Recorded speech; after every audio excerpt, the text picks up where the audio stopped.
Brian was an electrician by trade, and today he found himself working at the Vic, adding in light fixtures and electrical plugs to an old storeroom that was being converted into a bedroom suite. He was having a devil of a time trying to isolate all the old circuits he was working with. The Vic was an old building which has had its electrical bones worked and reworked over the years. He was no stranger to the Vic, being an old friend of the proprietor Valerie. Hell, he even did a couple of jobs here back when he was a 17-year-old intern journeyman working for Bert, the original owner of B&B Electrical.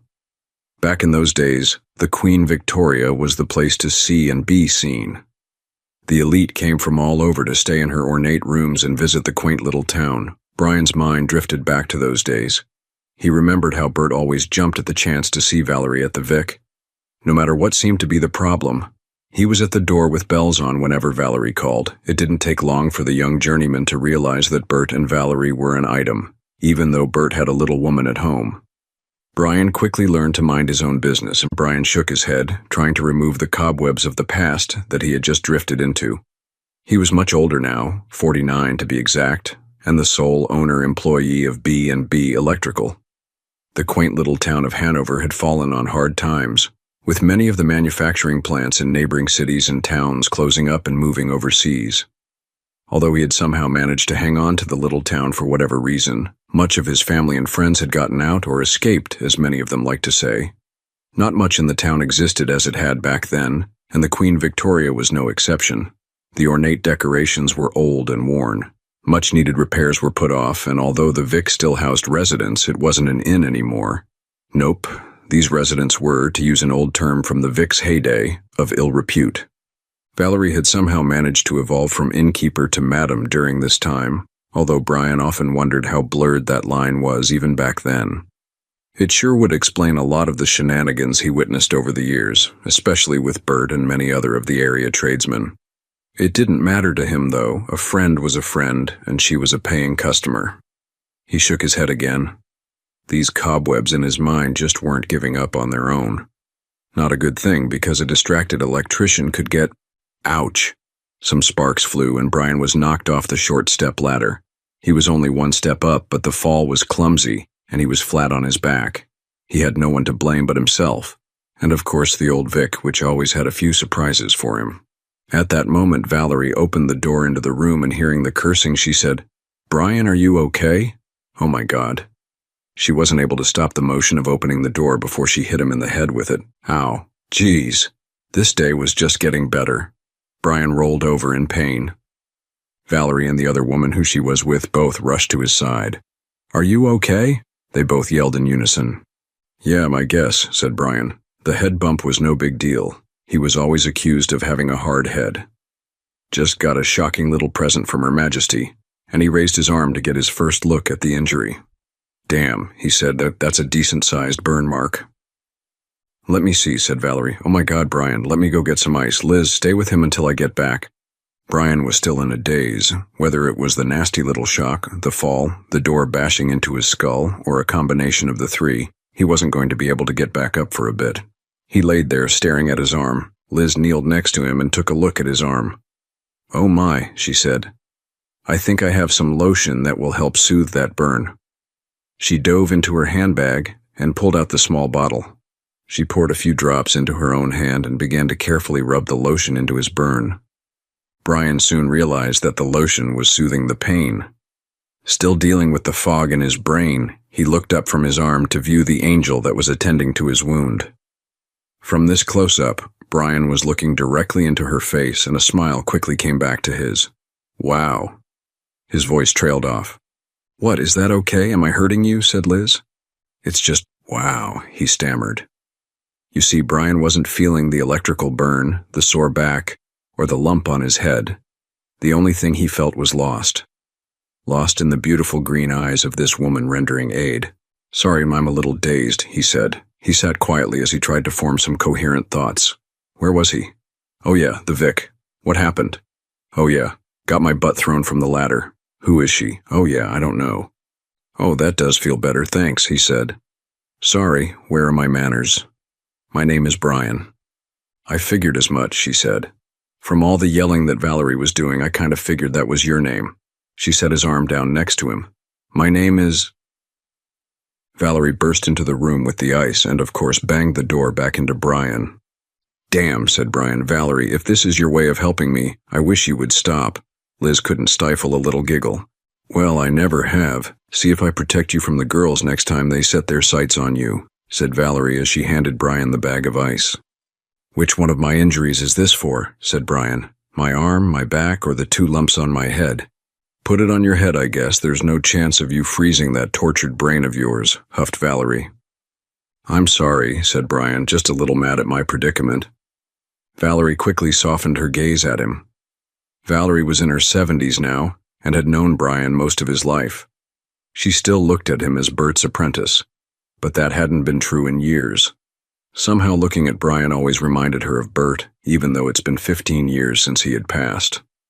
Well, you're forgiven, she said. You won't be saying that when you get my bill, said Brian. Watch it, or there will be a 3rd lump on that noggin of yours, said Valerie. Liz giggled again. Val, are you going to introduce us, or do I just have to guess who you've brought in here with you, said Brian. Oh, right, well, this is... And then what seemed like all hell broke loose. Brian, are you okay? I heard you were injured. Oh, you poor man, shouted Lorna.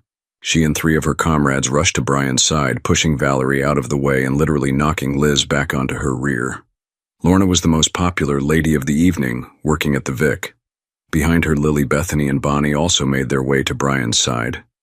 Where does it hurt? Don't worry, Lorna will make you feel all better. And with that, Lorna picked up Brian by the head and shoulders and crushed him into her ample breast. Was all Brian could say. He was being completely smothered by her breasts. Isn't that all better now? Said Lorna. Bethany tried to get into the act. She grabbed Brian and attempted the same maneuver. All Brian could do was gasp for breath as he left Lorna's chest before he bounced into Bethany's. Don't worry, Brian. I will make sure you are fully healed, announced Bethany. Valerie was going to immediately protest this charade by Lorna and Bethany, but then decided to let Brian dangle in the wind, so to speak, punishing him for the teasing he gave her earlier. Lorna pushed Bethany back and again slammed Brian's head back into her boobs. No, I will be his nurse, won't I, Brian? Brian let out a weak ow as Lorna managed to grab his head right where the initial door bump was. Finally, Valerie spoke up. Ladies, leave him alone. You're not helping. You know the rules. And you two? That display is going to cost you another 10 each. They all looked up at Valerie, and slowly each one made her way out the door. Brian could swear he heard a pop when Lorna pulled his head out of her cleavage. Thanks, Val, I guess, Brian said after he was able to get a few gulps of air. Other than the salve from the green-eyed woman, every other attempt at helping him had been a fiasco. Brian made it back to his feet and shook his head one more time. You're looking like you're doing okay. We'll let you get back to work. We need this room as soon as you can finish. Come on, Liz. I'll introduce you to the rest of the ladies here, said Valerie. And with that, Valerie helped Liz off the floor and pulled her toward the door. All Liz could muster was a quick bye before she was ushered out. The door slammed shut. Brian was left alone in a now quiet room. As he looked back toward the work he was doing, he couldn't help but think, what the hell just happened? He remembered the flash, the pain in his back from falling, his head getting banged by the door, a pair of beautiful green eyes, another head strike, and then being almost smothered to death. That was a hell of a lot to happen in an afternoon in this run-down old town, much less than in just the last 30 minutes. Then he remembered something else. Her name was Liz. Liz was beginning to think this wasn't a good idea as she walked up the steps of the Queen Victoria. She wasn't even sure she would go in. She had sat in her run-down old car for fully 20 minutes before taking a deep breath and making her way to the front door. She thought about how she really didn't know what to expect and how she had run out of options. A friend of hers, who had also been down on her luck, gave her Valerie's number and said she was nice. Her friend also said that most of the customers were nice. Most of them. That unnerved Liz. Just as she thought about turning around, the door opened. You must be Liz. I was expecting you a little earlier, said Valerie. Before Liz could muster a response, Valerie said, No matter, come in, I have some tea on. Let's have a chat. Thanks, said Liz. She looked over the furnishings in the Queen Victoria as they headed toward the kitchen. This place had definitely seen better days, but it looked and smelled clean. It was a quick walk to the kitchen. Valerie pointed to a chair across the table from her, then set down 2 cups. Tea bags, sugar, and a stack of paperwork were already on the table. Liz took the seat as Valerie returned with the kettle. Well, I guess a quick introduction. I'm Valerie Hutchins, and I run everything here at the Queen Victoria. Liz responded with, Hi, I'm Liz Marshall, and yes, I'm looking for work. I was referred to you by my friend Jane. Oh, I remember Jane. She was a sweet girl, didn't last too long here, though, said Valerie. Liz swallowed hard. She was wondering if having Jane as a reference was now going to work against her. Oh, I didn't know that. I hope it was an amicable split, she said. Some big wig swept through town and snatched her up. Hell, I hear she's doing just fine now, so yeah, no worries, said Val. Liz quickly wished that her fate would be the same, at least the part of not having to be here too long. Well, Liz, most folks don't aspire to come work here, so let me hear your story. Liz sighed. It wasn't a story she'd like to repeat. She figured she'd just give Val the cliff notes. I'm 32 and pretty much at the end of my rope. A series of bad luck and worse relationships have left me with very little to show for my name. Are you currently with anyone? This kind of job isn't real good for relationships, said Val. No, replied Liz. The last one was over 5 months ago. He wrecked my car while on a bender. Cost me plenty. I can really pick him. Seems like every time I thought I finally had a decent boyfriend, he'd up and do something to break me. Valerie reached out and put a hand on Liz's shoulder. Any family around? Asked Val. No, they've all passed, and no kids either. Thank God. I wouldn't wish my life onto another soul, Liz said as she began to feel tears fill her eyes. Val had heard these types of stories before, but they still broke her heart. After all, Val's family at this point were all the girls that worked for her and some of her good friends around town. Val always seemed to feel the need to provide comfort where she could. So do you really want to do this, Liz? Asked Val. I guess, Liz stammered. Not the most convincing of answers, said Val. Especially since I'm going through the trouble of adding an extra suite for you. The house is full at the moment. I'm sorry, I'm just scared, said Liz. I didn't know you were full up. I don't want to impose. Well, let's just take this one step at a time, Val reassured her. These forms here are for you to fill out. Take a quick read through. You don't need to do them now, but you'll need to have them completed before your first appointment. Ask me any questions you may have, and then we'll go take a look at how your suite is coming along. Liz paged through the forms. Most looked like standard employment forms, personal information, and background checks. Things she had filled out before without much issue, but it was the last form that confused her. What's this menu form? Asked Liz. Oh, the menu, explained Val. This is the list of things you are willing to perform with your clients, along with the price you expect. We have to be very clear with our clientele up front. That way there are no misunderstandings and no arguments when it comes to the final bill. A little wave of nausea washed over Liz. Val thought she could see her turn a little green. I've never even thought about that, Liz said. I wouldn't even know where to begin. I'm not sure I'm up for this. Well, don't worry too much right now, said Val. Tell you what, let's go see how your room is coming along, and then afterward we can meet the other girls. I'm sure they can give you some good pointers on what to expect and how much you can charge. They'll make it a lot easier for you to fill out your menu. Liz took a quick sip of her tea to try to settle her stomach. At least she didn't need to do anything right away. And it would be good to hear from the others how they handled things. Besides that, she had more immediate issues. She had just been evicted from the crappy little apartment she was renting and had nowhere else to go. She needed a place desperately and didn't want to end up homeless. They both stood up and Liz quietly followed Valerie out of the kitchen and through the house to the back hallway. I'm having an old storeroom that happens to have an attached bathroom converted back into a suite for you, said Val. It's right back this way. It was when they reached the second door on the left of the hallway that they heard a crash and some slightly muffled cursing. Once back in the hallway, Liz looked over at Valerie and said, Why in the world were they doing that to him, and what did you mean it would cost them $10? Oh, that's a bit of a story, said Val, but since you're going to start working here, you might as well be in on it. First off, that fellow in there is Brian Thompson. He's been a long-time resident of Hanover and a great friend. We've been through thick and thin in this town, but he's always been there to lend me a hand. He's done a number of jobs at the Queen Victoria over the years. Gosh, it's been decades at this point. Okay, but that doesn't explain all the commotion back there, said Liz. Well, Valerie continued, Whenever we need work done on the place, we've been able to work out kind of a barter system with the local contractors. The handyman will get the job done for the cost of materials and, well, one of the girls will take care of the handyman, if you catch my drift. It's definitely been a favorable arrangement for us. The girls don't mind since it keeps the house going and, well, I don't think I'd have been able to afford all the repairs to this old place otherwise. Oh, Liz said as she thought she was catching on. So they were just setting up to take care of Brian after the job was through? Liz felt a little tinge of pain in her heart at this revelation. She really didn't know why. Oh no, exactly the opposite, Val continued. You see, Brian's the only one who had never taken advantage of this bartering arrangement. He insists he be paid and has never once set foot in here without being on the job, and he's been helping me with repairs for decades, like I said.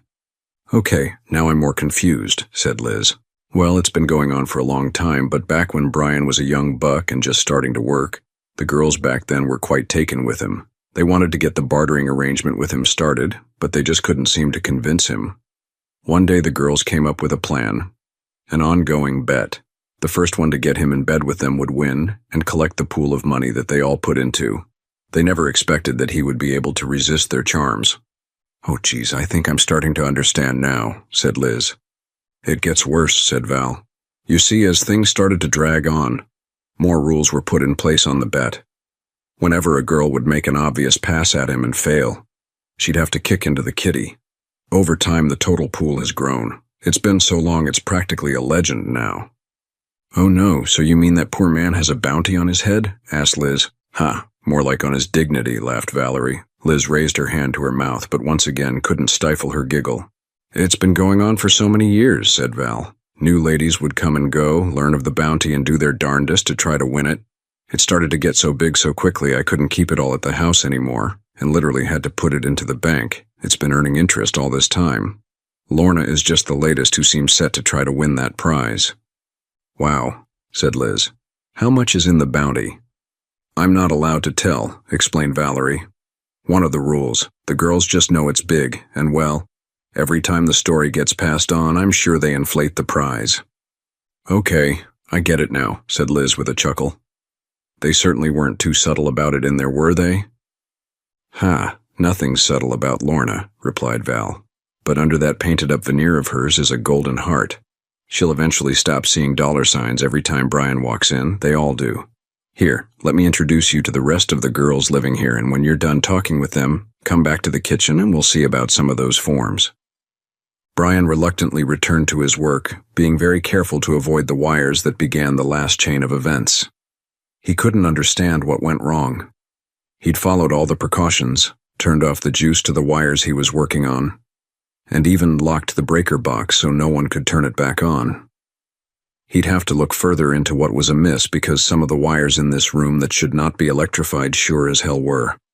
As evidenced by the burn mark on his arm, it took a few hours and a significant amount of scratching his head, but Brian finally determined that there must be numerous shorts between the breaker box and the lines he was working on. Not good. It was going to take a lot more time, materials, and work to get this fixed. He couldn't, in good conscience, justify patching it up. It needed a whole rework. The fact of the matter was that the only thing that probably kept this circuit from causing an electrical fire was that the room wasn't being used. That kind of accident was something Brian wouldn't change in a million years. He had a soft spot in his heart for the Queen Victoria, even if it sometimes bit back. He closed up his toolbox and headed back to tell Valerie the bad news. All done, Brian? Said Valerie. She and Liz were back at the kitchen table, working on the forms. I'm afraid not, said Brian. It's bad, Val, real bad. I gotta tear it all out and start over. You'll probably need a new breaker box, too. It's gonna take me a few days to get all the parts. Good thing I found it, even though I found it the hard way. It really could have started a fire. Darn it, exclaimed Valerie. She knew she was cutting things close trying to fix things up for Liz to have a place to stay, and now she felt sorry that she'd have to turn her away. Liz, I don't have anywhere for you to stay right now, I'm sorry. What? Oh no, gasped Liz. I was counting on this. I've already lost my last place and everything I own is in my car. Tears started to well up in those green eyes. Tears started to well up in Valerie's eyes as well. I'm so sorry, Liz. I'm doing all I can. I had really hoped the remodeling work could be finished up today. and we'd be able to get you in. I really have no other options." Liz dropped her gaze. Her worst fears were coming true. She was to be homeless. She started to think about living out of her car. The thought was so depressing she began to sob. "I could take Liz in for a few days," offered Brian. Both Val and Liz turned to him with their respective mouths open in shock. They had each forgotten he was even standing there, given the predicament, and trying to come to terms with what would happen next. "It's no big deal. I have an extra bedroom in the cabin. It isn't much, but at least it's a roof over your head, Liz." Liz didn't even know what to say. She knew she couldn't argue. She was out of choices. So she did the only thing she could do. "Thank you so much, Brian," she said. "I'll try not to make myself a bother to you." Valerie was in shock. She knew a lot more about Brian. She knew he lived alone in his cabin up on the Ranch River. He'd been living alone up there for over 5 years after the fallout with his divorce. She knew that he was fine with being alone and that he wanted to keep it that way. It's one of the reasons the bounty was still unwon. After all the conversations she had with him about moving on with life, she couldn't fathom him bringing anyone into his sanctuary. "What?" said Brian, as he looked back at Valerie's open-mouthed stare. "She just needs a place to stay for a few days until I can get her room straightened out. No big deal." Valerie knew it was a big deal. "Are you sure, Brian?" Valerie asked. "Yeah, it's fine," said Brian. "Okay then, I guess we'll work with that," said Val. Liz couldn't quite figure out why Valerie seemed so shocked. She sensed the trepidation in Valerie at this turn of events, but Liz knew she really had nowhere else to turn. "Is there something I should be worried about, Valerie?" Liz asked. "Oh, no, you'll be fine with Brian. He's just a big teddy bear," said Valerie, punching Brian in the arm. "Ah, thanks, I think," said Brian. "So Liz, you say you have everything in your car? Can we go ahead and drive it back to my place? I can leave my work truck here. I don't need anything from it tonight, and I'll be headed back here tomorrow." "Tomorrow is Saturday, Brian," said Val. "I know, but if I'm going to get this room in any shape to be lived in, I'm going to need to put in some overtime," said Brian.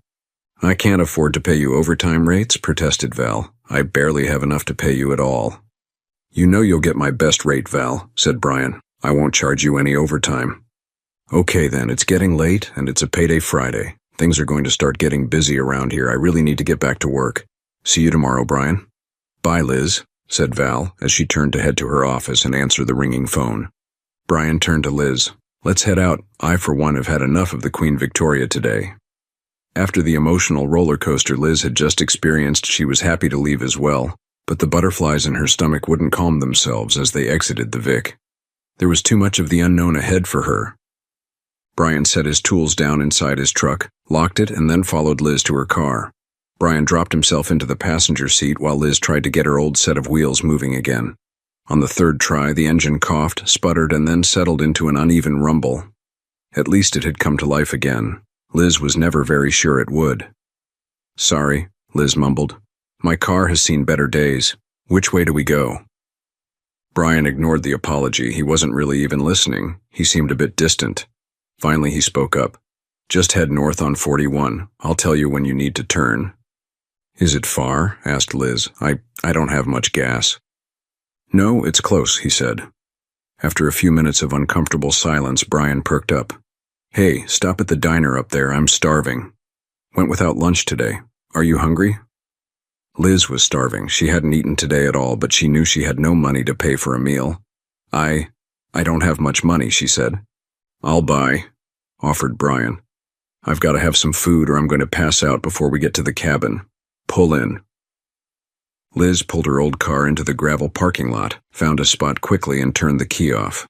The old car ran on a good 10 seconds before giving up with a hiss. Brian rolled himself out of the car and noticed the trail of white smoke they'd left behind. She might need a little work," he said. Liz thought to herself, "Tell me something I don't know." They walked into the Ridge River Diner together and sat themselves in the nearest available booth. It was getting well into dinner time, and the place was moderately busy.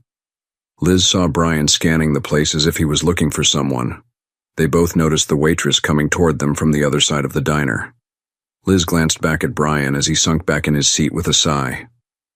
"Oh, she's here tonight," said Brian. "Something wrong?" Liz asked gently. "No," Brian sighed. "I just know I'm in for another round of getting lectured." The waitress came up to the table. Brian, I'm glad you're here. We really need to talk. You can't be serious about— Kim, interrupted Brian.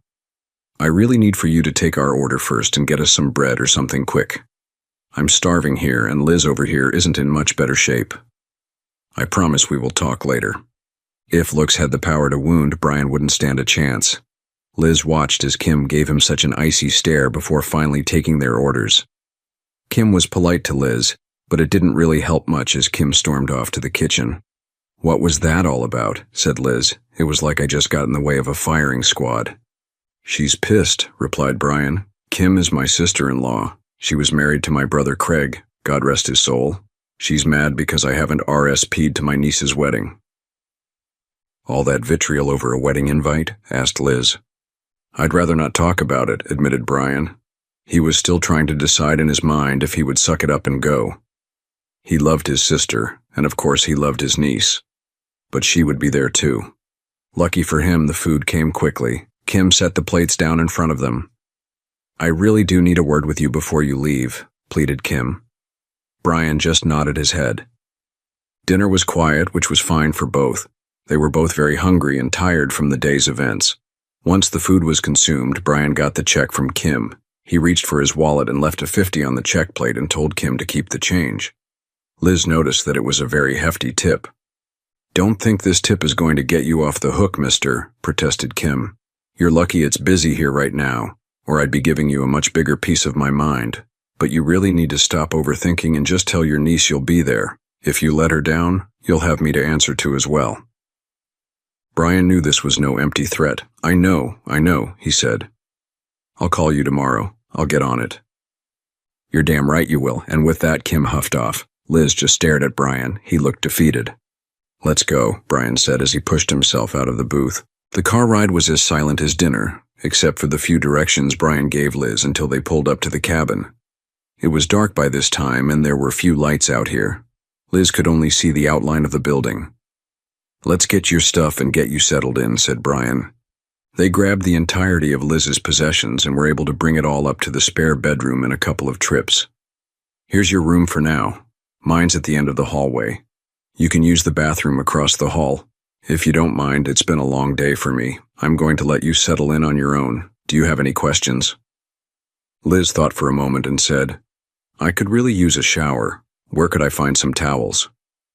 Oh, there's towels in the linen closet right here, and there is a robe you can use hanging on the back of the door, said Brian. If you need me, I'm going to go out on the back deck for a bit before I head up to bed. I need to clear my head. Okay, thanks, Liz said, and then she turned to him and added, Brian, I really do appreciate your kindness to me today. I would be in such dire straits if you hadn't stepped in. I really appreciate it. As she said this, she reached out and put his hand in hers. Brian finally looked up. His gaze locked with hers, and even in the dim hallway light, he could see the mist developing in those beautiful green eyes. She looked deeply into him. It was as if they could both see the sadness in each other's heart. You're welcome, he finally said. And then with a quick smirk, he added, Besides, you're the only one who didn't hurt me when I got knocked off the ladder this morning, so thanks for that too. Liz couldn't help but giggle. Liz quickly got herself situated in the guest room and then moved herself and what few toiletries she had to the guest bath across the hall. She reached into the shower stall and got the water running. The bath quickly filled with steam. Surprised at how fast the hot water arrived, she disrobed and stepped in the shower. Oh my God. It felt amazing. The big rain shower head and steaming hot water was just what she needed. The shower in her old apartment barely dripped lukewarm water. She never felt like she was really able to rinse out all the soap from her hair. This was a luxury. She knew it was probably impolite, but she proceeded to take one of the longest showers of her life. Brian made his way out to the deck. He grabbed a glass and a bottle of his favorite drink. Just as he was about to close the door, he heard the shower start running. Well, at least he knew that Liz was settling in. He sat down in his favorite chair and just stared out at the stars over the river. The night was cool and crisp, but still. After he took a few sips, he started to reflect on his predicament. He knew he had to go to the wedding. It was a given, really. He was just dragging his feet because he knew he'd have to deal with his ex-wife Sharon and whatever sugar daddy she was shacking up with now. The thought turned his stomach. The ironic thing was, he was forced to make a choice between Sharon and his niece Cora 8 years ago. Although he knew he'd made the right choice and that he would have made that same choice every day of his life thereafter, it still hurt him to the core. It was as if Sharon had stabbed him through the back, right into his heart, just as he reached out to help his own family. These thoughts made his drink taste like vinegar. He figured he was done, put away it, and made his way to bed. Liz finally finished her shower and began to dry off him. She had taken the time to enjoy it immensely. After all, she knew she was here for only a short time and imagined the plumbing at the Queen Victoria was probably on par with the electrical wiring, no matter right now. She scrubbed the makeup from her face, put on some moisturizer, and wrapped a towel around her still wet hair. No need to blow dry it tonight, she thought. She reached for the bathrobe on the hook and realized it was silk. It felt so soft as she wrapped it around herself. She tied the sash and opened the door to pop across the hall. As she did, she ran straight into Brian as he was turning the corner heading to his room. Liz bounced right into Brian's chest. Although he was a bit startled, he managed to grab her to keep her from falling backward. He instinctively pulled her back into him. "Ooh. I'm so sorry, Brian," exclaimed Liz. "I didn't expect you to be right there." Number. "I'm sorry. I was a million miles away," said Brian. He looked down at her still wet form, realizing that she was quite a shapely and beautiful woman. Then he breathed in her scent. All clean and perfumed, it hit him like a ton of bricks. He froze, still holding her tight from the original collision. I was just going back to the guest room," Liz mewed. Her gaze was upon him again. He was lost in her eyes once more. "Yeah, right, sorry." Brian released her as he came to. "I didn't mean to hold you up. Sorry." Liz giggled a bit. "That's okay, thanks again for your hospitality. Good night, Brian." She gave him a peck on the cheek and slipped into her room. Good night, Liz," Brian managed to say as he stood like a statue in the middle of the hall. Liz smiled as she got ready for bed. She knew she had made an impression on Brian, especially after the hallway encounter. Although she had really only met him that day, she felt a connection stirring in her feelings. Maybe it was how he seemed to wear his heart on his sleeve, or how he managed to sweep in and save her from spending the night in her car. She thought there might be something there. More than once today she caught him staring at her. It didn't hurt that he was easy to look at. Working with his hands all his life had kept him in great shape. He was tall, and the little bit of gray in his hair at his temples only served to make him more distinguished looking. It wasn't just her opinion that he was good looking. All the girls at the Vic seemed to have the same idea. Maybe it was just the idea of the forbidden fruit to them. Liz thought their connection might be something more. Liz slowly fell into an uneasy sleep. Her future was still too full of unknowns to rest well. Brian finally changed out of his work clothes and slipped into some shorts and a t-shirt for the night. He slipped under the covers and tried to fall asleep, but the day's trials slipped back into his brain. He knew he'd go to the wedding. He knew what he would say to his sister. What he just didn't know was how he'd navigate the minefield. His thoughts then drifted to the beautiful woman he'd met today. How he had gotten lost in Liz's eyes more than once. How looking at her made him feel so warm there in the hallway. How he hadn't had that feeling for a woman in a very long time. She was different from any woman he had met at the Vic before. Wait, he'd met her at the Vic. She was going to live there. She was a... Oh no. How did he not even recognize that fact before? He had no quarrel with how these ladies earned a living. He had respect for them doing what they had to do to get by in this world. It's just that they weren't exactly great relationship material. His heart sank at the thought. He rolled over, gave the covers a violent tug, and tried to go to sleep. Early the next morning, Brian dragged himself out of bed. Despite his wandering thoughts, he managed to at least get a few hours' sleep due to exhaustion. He pulled himself up and headed into his bathroom for a quick shower. After that, he threw on some work clothes and headed downstairs. He had grabbed the car keys from Liz last night when they came in, so the plan was for him to take the car and go to work, and she'd just hang out at the cabin. That's when he realized there wasn't much food in the house. As he was brewing his coffee, he wrote a note to Liz, reached into his wallet and dumped some cash down on top of the note. He made up his thermos of coffee, started to brew another pot for her, and left to drive down to his workshop. Liz's car complained the whole way. It spit, it sputtered, and it even threw in a few backfires on the way in. When Liz said she didn't have much gas, she wasn't kidding. Brian wondered how far down below the E the needle could go before he'd be stuck, but he made it back to his shop. Luckily, his friend Eddie's gas station across the street was open. Brian coasted the car up to one of the repair bays. "Eddie, can you see what you can do with this thing? Nothing major, 'cause I need it later tonight, but anything you can do to make this thing run a little smoother would be fine. It's for a friend." Okay, coughed Eddie as he tried to wave away the white smoke that had billowed into the repair bay. "I'll take a look." "And throw a tank of gas in her, it's dead empty," said Brian. "I appreciate whatever you can do in the short time I have." Eddie just removed his ball cap and scratched his head. Liz's car sure sounded like a goner when it rolled up. But you never know until you pop the hood. "Yeah, I'll do what I can," he said. "I'll be over at the Vic if you need me," said Brian. Eddie smiled. "Tell Valerie if she needs any engine work, I'd be happy to help her out for the customary arrangement." "Yeah, right," said Brian. He didn't care if the whole town thought he was in on the bartering at the Vic. It just didn't matter to him. Frankly, he had done so much work over there that his truck was almost a permanent fixture at times. How could people think anything else? "See you later, Eddie." Brian then walked into his shop to make a few part orders. Once he had finished a few calls, he made the 3-block journey to the Queen Victoria on foot. Liz slept in. She hadn't done that in forever. This seemed like the first time in such a long time she wasn't scurrying to work, putting out the latest fire conjured up by one of her past boyfriends, or fretting over having enough to get this month's rent paid.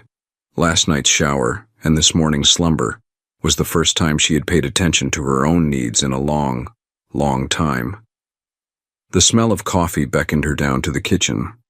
She walked downstairs, poured herself a cup of coffee, found a little cream and sugar, and then noticed the note on the counter. "Sorry, Liz, had to get going. There isn't much food in the house, so I left you some grocery money. There's a little market a walkable distance just at the corner. I have a little grocery wagon by the back door. Feel free to buy what you need to get through the day. I'll be back in the evening. Hope you slept well. Brian?" Liz smiled. Just the idea of him thinking about her comfort was something else she hadn't experienced in some time. He simply was just a sweet soul. The rumbling of her stomach interrupted her thoughts. She'd have to get to the market this morning to get some provisions, so she decided to locate the grocery wagon. She turned the corner around the refrigerator to head to the back of the cabin. What she saw stopped her dead in her tracks. The view out the back of the cabin was drop-dead gorgeous. The Ridge River ran from as far back as you could see, all the way up to the backyard of the cabin property, before turning right and heading out of sight. It was already mid-morning, and the ripples on the surface of the water sparkled in the sunlight. All manner of trees and shrubs dotted the sides of the river, while waterfowl grazed on the banks. A few fishermen on their boats lazily traversed the river. A small dock with what must be Brian's boat bobbed with the light waves. It was picture postcard perfect. Forgetting all about the grocery wagon and her rumbling stomach, Liz opened the back door and sank back into Brian's favorite chair. She sipped her coffee and just stared out at the river. She couldn't shake the feeling like she was on some sort of resort vacation, not that she knew what those were like. The view just made her feel at peace. Brian walked to the back of the Vic. He wanted to sneak in at this early hour and avoid running into any of the ladies. Coming through the front door would only ring the bell, letting the girls know a potential customer had arrived. He really didn't need to be fighting them off this morning. He needed to get a full day's work in. Just when he thought he had made it to the storeroom, Lorna spied him in the hallway. "Damn," he thought. "She must still be up after a rowdy Friday night." Lorna was more than just a bit drunk, but seeing Brian, she rushed up to him. "I see you finally come to your senses and decided to visit me," Lorna gushed. "Well, not really. I'm just here to work on this room." "This isn't your room," protested Brian. "I don't see anyone's name on it."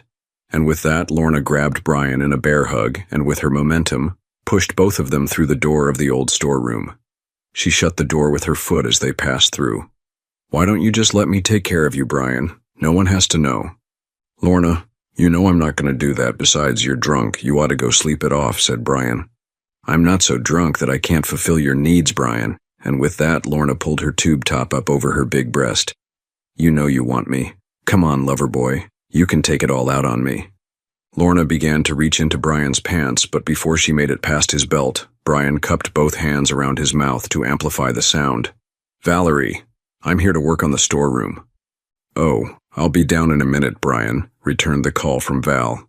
Lorna's eyes got real wide. Lorna gave Brian a disappointed glance. She thought she was so close. Val said, "Good morning, Brian," as she stepped into the room. "Lorna, what are you doing here?" "She was just wishing me a good morning before heading back up to her room, right, Lorna?" "Yeah, that was it," mumbled Lorna. "I'm headed up."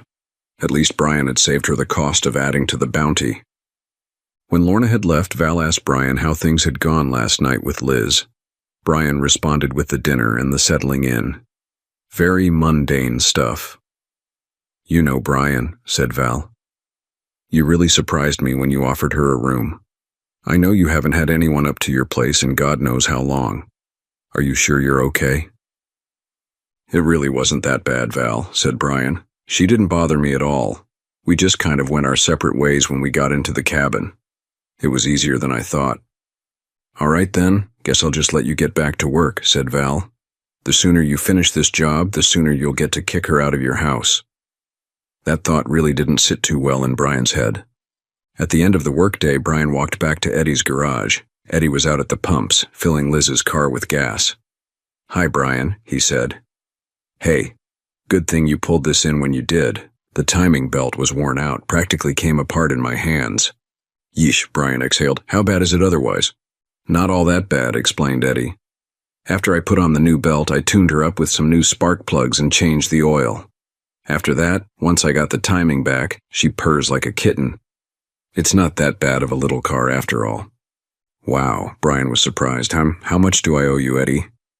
"I'll send you a bill later, but don't worry, it's not that much. Parts for this model are cheap," said Eddie. "Thanks, man, you're a mechanical wizard," zinged Brian. "Is she ready to roll?" "Yep," and Eddie tossed him the keys. "Great. Gotta run," said Brian. "Thanks again, man." And with that, Brian jumped into the car. Put in the key and it turned right over, the engine running smooth. He looked out the back window and smiled. Liz's car no longer looked like a mosquito fogger rolling down the road. Brian pulled into the cabin's driveway. He was pleased with the job Eddie had done. He'd even had it washed and vacuumed by the time Brian had gotten back. Eddie was a good friend. Better yet, Brian's thoughts turned to how excited Liz would be about her car being fixed up. He was looking forward to seeing her infectious smile. He opened his front door and walked in, playfully yelling, "I'm home." That's when a delicious aroma emanating from the kitchen hit his nose. "Wow, what smells so good?" he shouted. "I'm in the kitchen," replied Liz. Brian walked in, nose in the air, taking in the wonderful aroma. "I made it to the market and figured I'd make a baked ziti and salad for dinner," she explained. "I figured you might be getting tired of microwave pot pies." "Been inspecting my freezer, eh?" Brian feigned innocence. "Bachelors," said Liz. "It's amazing you've made it this far without starving to death." "Hey, I cook sometimes." Brian's voice trailed off. The tasty aromas were making his stomach rumble like a mountain thunderstorm. He walked up behind Liz as she was cutting the last of the vegetables for the salad. He couldn't fight his instinct of putting his hands on her hips and peeking over her shoulder. "It looks delicious," he whispered into her ear. "Hey, back off, buddy. I've got a knife, you know," Liz heckled playfully. "Guilty as charged," Brian said as he threw his hands up in the air. Liz put down the knife, turned and locked her green eyes on Brian. The two stood staring at each other for more than a few seconds. "Please set the table. Food's ready," Liz murmured. Brian turned, grabbed some plates and utensils and brought them to the dinette. "Hey, what would you like to drink?" "I've got a nice bottle open that would work well with Italian food." "That would be wonderful," agreed Liz. They sat down cater corner from each other and started in on their meal. Brian moaned in appreciation of the first bite. A home-cooked meal really hit the spot. "So, Brian, how was work?" Liz said playfully, trying to keep the light-hearted conversation going. "Oh, you know, same old," returned Brian. "I got some parts ordered, got down to the Vic, pulled a bunch of wires and got Lorna to put her naked breast in my face." Liz spit her drink out all over her napkin, coughed a little and just started to laugh. The idea of Lorna doing that was easy to picture in her mind after yesterday's display. and she knew that Brian could easily resist Lorna's advances after hearing all the stories. "Well then," Liz finally got out.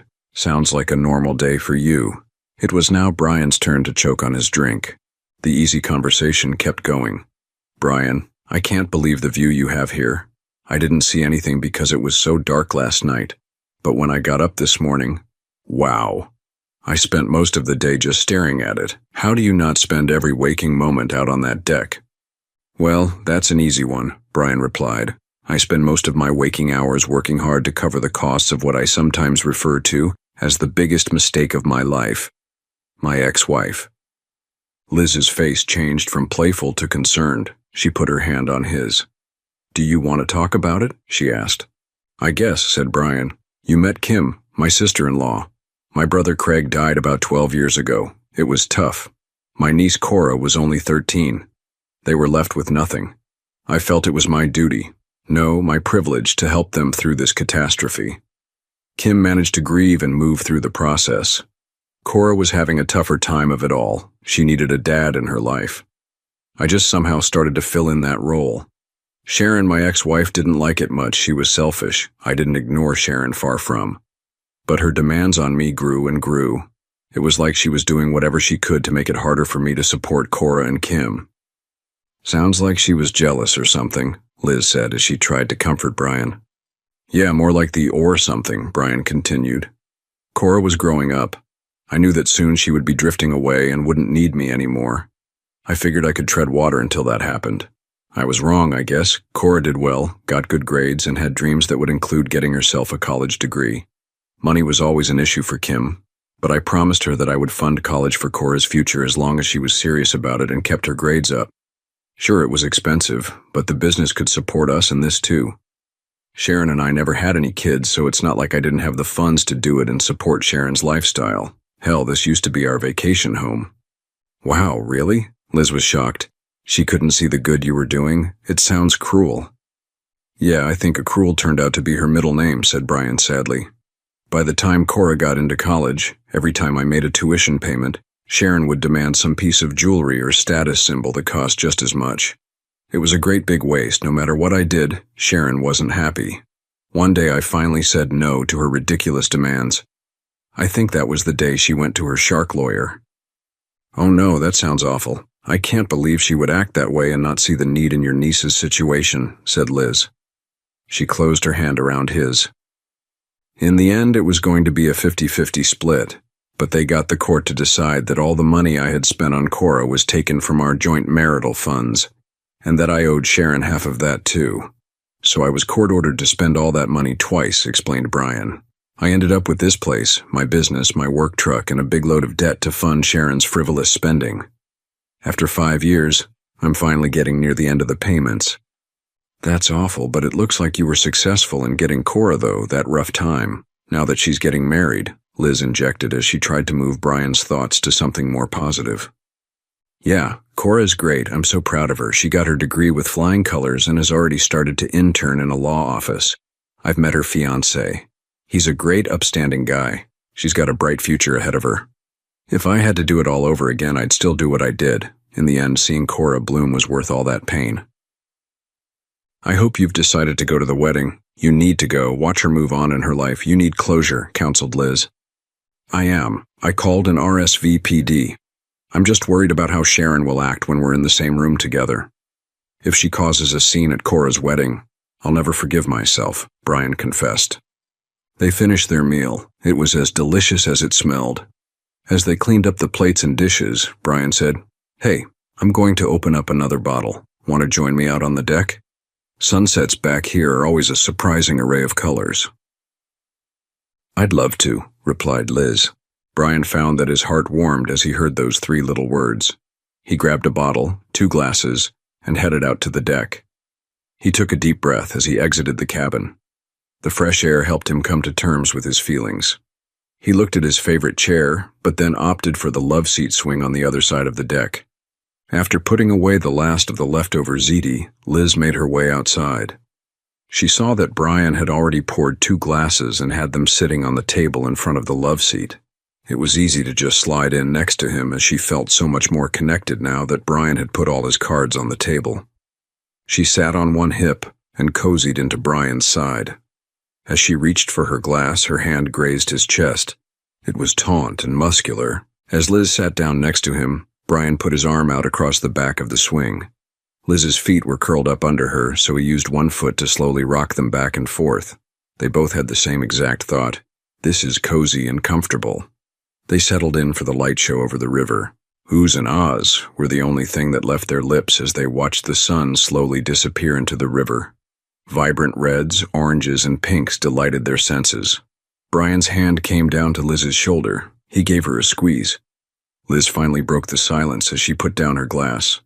"Brian, is that your boat down there at the end of the dock?" she asked. "Sure is," replied Brian. "One more thing I got in the divorce. Sharon hated it. She would throw up within the first 15 minutes from leaving the dock and wouldn't stop. My sister Kim used to refer to her as the old chum bucket." "I've gained a new appreciation for your sister," Liz grinned. "Yeah. Kim and Cora loved the boat. There's a private beach cove not far from here. We spent so many hours swimming and just lying in the sun. Looking back, I realized it was so special because Sharon wasn't there with all of her drama." "Been a while since I've been back there, though," said Brian, as a wave of melancholy hit him. "Hey, since I'm off tomorrow, would you like to go for a sail?" "I can't think of a better way to celebrate your day off," replied Liz. "I'd love to go." "Great, I hear it's going to be a warm day. After breakfast, we'll get some gear together and get out on the water," said Brian. "Wow, I'm excited to get out there. It's been too long. Guess I just needed someone to share it with me." And with that, Brian turned and looked down at Liz. Their eyes met again. Liz could tell Brian had some mist in his eyes. "Thanks for dinner. It was really wonderful," Brian said as he moved down and gave Liz a peck on the forehead. "It's the least I could do. I owe you so much," replied Liz. "Number you don't," protested Brian. "These last few hours are all the payback I need." Liz smiled and just looked back at him. Her eyes were just melting his heart. "I'm going to turn in. It's been a long day. I'm beat. Having Lorna's breast bouncing off my cheeks really takes a lot out of me," Brian said as he gave Liz a smirk. Liz swatted at him playfully. "Sweet dreams, but don't you be thinking about Lorna all night," teased Liz. Brian assured her that wouldn't be the case. "Besides," he said, "I'm looking forward to seeing how a certain someone looks in a bathing suit tomorrow." The glow of Liz's blush could have lit up the entire deck. She stared down into her glass in embarrassment. "I'll come back in shortly." She needed a few minutes to react to what just happened. Brian got back to his room. He really wasn't that tired. He just knew that it was getting dangerous for him to be so close to this woman. The evening they just had was just too close to an idyllic home life in his mind. It would be so easy to just slip up and start something he knew wasn't going to end well. The best thing he could do was just get away for now. He got himself cleaned up, changed into some night clothes, and slipped into bed. Luckily, the combination of exhaustion and drink allowed him to drift off to sleep. Liz slipped under the covers. What was happening here? Things felt so warm and safe this evening. She knew she was attracted to Brian. She knew he must feel the same way. It was so easy to talk to him. Now they're going to spend the day together tomorrow, out on his boat. She remembered she only had one bathing suit, and it didn't leave much to the imagination. As much as she ached to grow closer to this man, she didn't know how it could possibly happen. Hell, she'd be starting her new career next week. As much as she wanted everything to work out, she couldn't see how it possibly could. As she drifted off, she promised herself to just take it one step at a time. Morning came, but they both slept in this time. Liz was enjoying just hiding from the world in this little pocket of heaven, and Brian just needed the rest. Finally, Brian stirred and threw off the covers.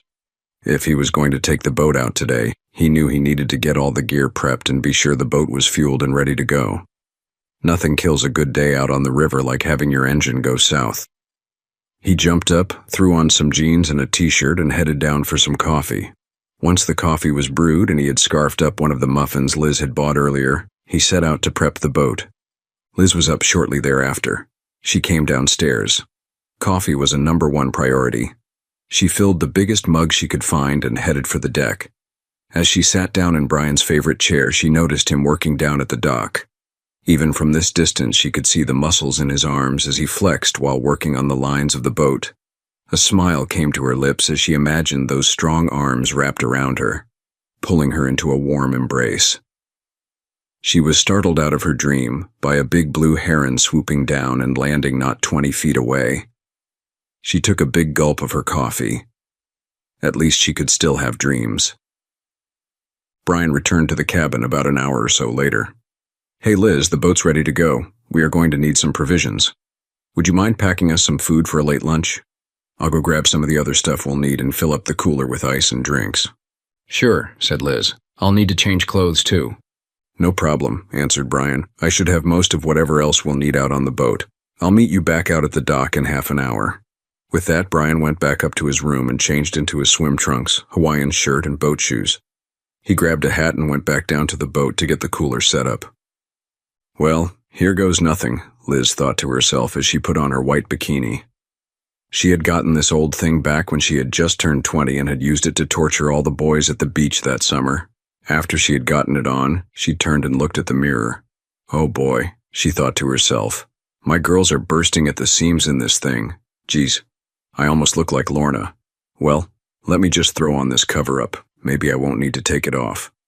She grabbed her flip-flops and sunglasses and headed to the kitchen. She picked up the bag containing their picnic lunch and headed for the dock. "Welcome aboard, ma'am," shouted Brian. "Here, take my hand, mind the gap. No need to end this cruise before it gets started. Don't want you falling into the water before you ever get on board." "Thank you, kind sir," Liz played along. "Wow, nice ship you have here, Captain. What do you call her?" "Well, I'd like to call her the Love Boat, but in order to do that, I'd have to show you down below." Liz slapped him on the chest. "Calm down, mister, or I'll have to call the Coast Guard on you." Okay, ready to get this show on the road?" Brian said as he started up the outboard. "We'll tour around a bit before we head up to the cove for a swim and a late lunch. Sound good?" Liz just nodded her head. Her plan to keep the bathing suit concealed might not work out.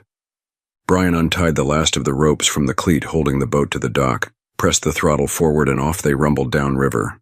Brian swayed the boat back and forth as they reached planing speed, partially to work out the boat from its too long stay at the dock, and partially to see if Liz could keep her sea legs. Liz had no issue with the sway of the boat. In fact, the gentle rocking back and forth felt serene to her as she marveled at the scenery. Brian pulled back on the throttle and gave Liz the grand tour of this part of the river, pointing out landmarks and telling old stories. Liz truly enjoyed her personal tour, and the handsome guide. After about an hour or so, Brian said, "Liz, we have a little way to go before we get to the cove where I plan to stop for a while for our picnic. If you'd like, you can take off your wrap and use the lounge chair on the bow and sun yourself." Liz felt that she might as well. She wasn't going to get through the day all covered up. "I'll probably need a little help with some sunscreen," she replied as she began to stand up. Brian slowed the boat to an idle. Liz pulled off her cover-up and turned toward Brian. Her little white bikini seemed almost transparent in the sun. Brian's jaw just dropped in amazement. "Whoa, Liz, are you just trying to torture me?" Liz playfully walked toward him with the sunscreen. "Mind rubbing some of this on my shoulders, Captain? I wouldn't want to get a sunburn." Brian jumped at the chance. "Yes, ma'am," he yelled again. But this time Brian felt something else coming to attention. Liz walked up to him, staring with those beautiful green eyes once more, but turned when she reached him so he could rub the lotion into her shoulders and back. What should have been a pretty quick job took Brian much longer than she had anticipated to complete. "I'm sure I'm well protected by now, Brian," said Liz. "Oh yeah, right, can't be too careful, you know, skin could be sensitive. Wouldn't want a sunburn," Brian stammered. "At ease, Captain," said Liz. Brian wondered if she meant him or what was building in his shorts. Liz made her way up to the bow and placed herself in the lounge facing back at Brian's captain's chair. She laid her head back and began to enjoy the sun. This was pure torture for Brian. This display was making it hard for him to concentrate, but he somehow controlled himself and made for the cove. 30 minutes later, Brian found the cut that led to the cove. After making it through, he cut the engine and just set to drift. "We're here," he said. Liz opened her eyes. The cove was a tropical paradise. The surrounding hibiscus trees were in full bloom, their fragrance intoxicating. There was a small sandy beach. A small waterfall appeared to the left, which filled the cove's pool with clear spring water. This little-known oasis was all theirs. The boat drifted and then grounded itself on the beach. "All ashore," said Brian. He walked to the bow and held Liz's hand as she stood up from the lounge. I'll get the cooler and picnic basket. I'll need you to hand them down to me when I get on the beach, he said. Brian retrieved the items and jumped down onto the beach. Liz handed things down one by one. Brian set up a couple of beach towels and spread out the food along with 2 short lounge chairs and a small table. And now for the most important part. Liz, can you jump down from the bow? Don't worry, if you fall, I'll catch you on the first bounce. Liz giggled loudly. I think I can make it just fine, you silly man. And she let herself down by sitting over the edge of the bow and making the little hop to the sand. They pulled out their packed lunch. Brian poured 2 glasses he had plucked from the cooler, and they sat back in the lounge chairs. The view of the surrounding forest was lush and green, while the crystal clear water beckoned. I bet you take all the girls here, sighed Liz. Only the ones I really like, replied Brian, and with that Brian reached up to an overhanging vine and picked a hibiscus flower. He carefully placed the stem behind her ear. There, now you really look like you're on vacation. Liz smiled. This had felt exactly like a vacation that she wished wouldn't end. Well, I've told you my deep, dark story, said Brian. What's yours? Well, not much to tell, sighed Liz. At least not much good anyway. Parents split when I was young, moved from town to town. Mom tried to keep us together, but there was never enough money. Some of the boyfriends she brought home were real losers. In my senior year, one of them tried to come on to me. I took off, dropped out of school, and told myself I'd make it on my own. Didn't work out too well. Worked odd jobs, but couldn't get myself ahead. Whenever I'd take 1 step forward, it seemed like life picked me up and threw me 2 steps back. Wow, sounds rough, said Brian. It was, said Liz. But what was worse was the relationships I stumbled into. Every time I thought I had found someone, it turned out to be a disaster. Seemed like they all ended up being either deadbeats or cheaters. Last one drained my bank account, wrecked my car, and then took off with some teenager. The little car I have now took the last of my savings. My heart always ended up being broken. I'm sorry, said Brian. How did you end up at the Vic? I mean, how long have you been working as a woman of the night, sighed Liz. I haven't done that. I'm out of money, without a job, and my bills are all overdue. I just don't have anywhere else to turn. If you hadn't offered me a room, I'd be living in my old worn-out car. Brian remembered that he hadn't told Liz the good news. By the way, I had my friend Eddie look at your car.